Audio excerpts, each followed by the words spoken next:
siapa yang berziarah datang ke makamku, kata Rasulullah, aku akan bantu dia. Kita bisa dibantu di dunia, kita jadi tenang, kita ibadah bisa nangis, kita ingat Madinah bisa nangis, atau nanti kita ditolong sama Rasulullah di saat kita nak mati, atau nanti ditolong kita di saat di dalam kuburan. Dan yang terpenting, kita akan ditolong nanti di padang mahsyar. Padang mahsyar tuh susah, saking dahsyatnya kiamat. Orang masuk ke naik gitu ibu, dan di situ kan kiamat tidak jadi masuk ke dalam, saking dahsyatnya. Tapi di sana kalau kita sudah pernah umroh haji dan umroh, kita berziarah ke makam Rasulullah, insya Allah kita akan tenang, tidak menemukan huru hara pada hari kiamat. Itu keistimewaan. Jadi nanti kalau bisa minimal setiap hari lah. Habis sholat subuh kita sholat subuh kan nyaman. Habis sholat duhur nak nyaman sih, yang paling nyaman habis sholat duhur. Karena orang biasanya habis sholat duhur jarang, tidak ramai. Mun subuh tenang tapi ramai. Asar tenang masih ramai. Malam sekali. Malam tapi biasanya ditutup. Jam 10, jam 11 biasanya ditutup.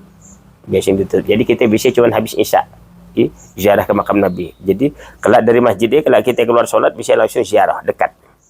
Dia dekat. Mun bisa kita ziarah. Karena apa? Untuk apa?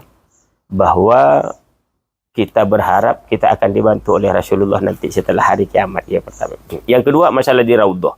Raudhah itu orang yang paling baik di sisi Allah, kata Nabi itu, khairun nasi anfa'uhum linnas. Sebaik-baik manusia itu adalah orang yang bisa memberi manfaat kepada orang lain.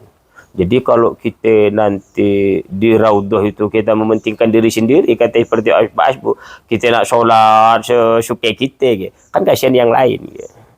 Orang kan bergantian. Yang jelas di Raudhah itu paling lama 10 menit. Jadi normalnya kita 5-7 biasanya kita dah diusir kalau ramai. Kalau tidak ramai sampai 10 menit, karena memang mereka itu waktu masuk itu sudah diwanti-wanti.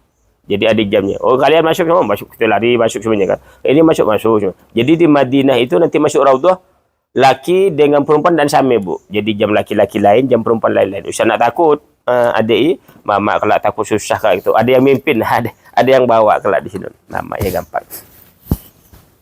Udah jadi di Raudhah itu yang paling bagus kita sebenarnya dan sholat. Jadi meskipun kita sholat, kita bulak-bulak modelnya. Jadi kita sujud aja, kita minta kepada Allah, kepada Rasulullah, bahwa kita sampai dengan gitulah. Kita punya anak sekolah keperwiraan, lama dia 2 tahun dan balik-balik. Setelah kita temukan, kita dah tidak tanya, paling kita dakuk jadi nangis, kita rindu aja.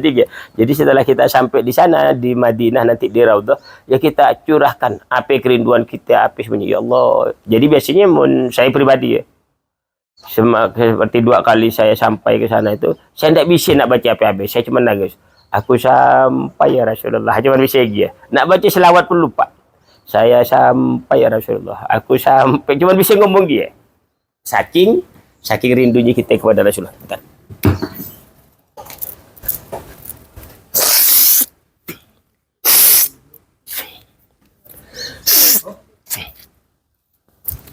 Mana ada ya? Habis di sini. Dan apa? Nah, jadi nanti masing-masing dari kita merasakan hal itu ya. Waktu di Raudhah. Nanti setelah di Raudhah, intinya kita sholat, bisa nak sholat betul-betul. Yang paling bagus itu kita melampiaskan kerinduan kita kepada Rasulullah. Jadi kita seakan-akan sampai ke sini langsung kita sujud lagi. Jadi sujudnya kita minta setelah kita bangun, kita dah tenang-tenang, kita sujud aja, jadi bulat-bulat sholat lah. Intinya kita paling lama di situ 10 menit ya. Jadi umpamanya kita masih diberi longgar, umpamanya kita seorang diberi longgar kan, bisa sampai 15 menit. Kasihan yang lain lah berdiri nunggu kita nak keluar. Kalau pun yang lain dah dikeluarkan, kita tidak bisa keluar seorang. Biasanya sambil mutawib kalau kita dah bangun waktu kita keluar aja gitu ya. Nah, jadi di Madinah intinya nanti sebagaimana kami katakan bahwa ibadah di Madinah itu sangat tenang, sangat nyaman, seakan-akan kita berada di surga. Kita malam terakhir akan meninggalkan Madinah. Nah, jadi bagi yang sehat ini sekali lagi ya, bagi yang sehat kita mengadakan perpisahan untuk meninggalkan Madinah. Nah, jadi kata kawan-kawan, kata orang-orang yang dah biasa, berangkatnya sampai kita nangis, baliknya pun kita nangis. Jadi kita mengadakan perpisahan untuk Madinah. Jadi bagi ibu umpamanya tidak gila sehat, sudah jangan pergi lagi, karena esok kita akan melaksanakan perjalanan jauh. Biasanya kalau kami yang mimpin di sana, malam terakhir itu kami gunakan setelah sholat isya, bagi yang sehat ya, tidak sehat, kita gunakan mengadakan pertemuan persiapan untuk berangkat umroh dan mengajarkan teknik-teknik apa yang akan kita lakukan di perjalanan. Sekarang anggaplah kita dah esok nak meninggalkan Madinah, malam kita mengajarkan tentang orang berpakaian ihram dan larangan-larangan ihram. Sekarang larangan-larangan ihram yang pertama itu, setelah kita pakai baju, setelah kita niat. Kalau di Mekah, di Madinah kalau kita tidak niat dulu, kita cuma mandi sunat, pakai baju, solat sunat ihram, yang mau solat. Jadi setelah kita mandi, kalau mandi mulai dari jam subuh dah harus mandi ya. Kalau kita berangkatnya pagi, biasanya kan kita berangkat itu jam 7, jam 8 atau jam 9. Tapi subuh itu sudah selesai. Karena kalau kita kelak jam 9, jam 7 kita kelak pun dah habis, dah nunggu, kita udah tidak sempat lagi ya. Jadi habis subuh itu kalau kita berangkat nanti kan diinfokan, oh kita berangkat sore, berarti jam berapa kita sudah siap. 2 jam sebelum berangkat usahakan kita sudah siap tuh ya. Kita udah siap, nanti biasanya diwanti-wanti semuanya. Jadi larangan ihram yang pertama itu kita pakai wangi-wangian. Jadi kalau ibu yang mau pakai wangi-wangian, bapak yang biasa pakai wangi-wangian, jadi setelah mandi pakai wangi-wangiannya. Deodoran, takut keringat kita dan bau kelak kan, kita pakai deodoran waktu kita lekat mandi. Iya, lekat mandi. Jadi lekat mandi udah ibu nak berdandan di waktu lekat mandi ya. Nah, udah dia bagi kita yang agak gemuk ya, kita beli hand body lah, kita pasang di paha tu, di sekelangkangan. Takut waktu kita jalan kelak paha luka, tak bisa jalan kita. Kan kita tak pakai jalan di dalam.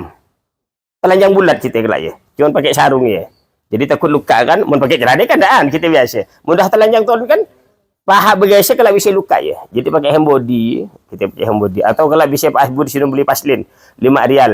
5 rial paslinnya kalau bagi-bagi. Pakai sebelum niat. Nah, jadi setelah kita mandi niat, langsung kita pakaian ihram, dah pakai wangi-wangian, badan itu dah dikasih wangi, pakai minyak pakai. Usah dikasih di pakaian ihramnya minyaknya Bu ya. Kalau udah ibu pakaian ihram, memang belum niatnya kita nanti di Bir Ali disemprot pakai minyak, dan boleh, makruh. Bahkan ada sebagian ulama tidak membolehkan. Dicuci pakai wangi-wangian pun ada yang tidak membolehkan. Tapi sebagian ulama membolehkan. Yang penting jangan kita semprot dengan minyak waktu kita sudah pakai. Kalau ibu pakai putih-putih, wah biar aku wangi disemprot, jangan. Jadi kalau ibu mau pakai wangi-wangian, pakai sebelum memakai pakaian ihram. Artinya di kamar mandi kita mandi ya, dah bawa minyak. Apa anak kita pasang ya, cuma gincu dengan pupur kan bisa di luar Bu, bisa lah Kak. Artinya minyak-minyak deodoran pasang.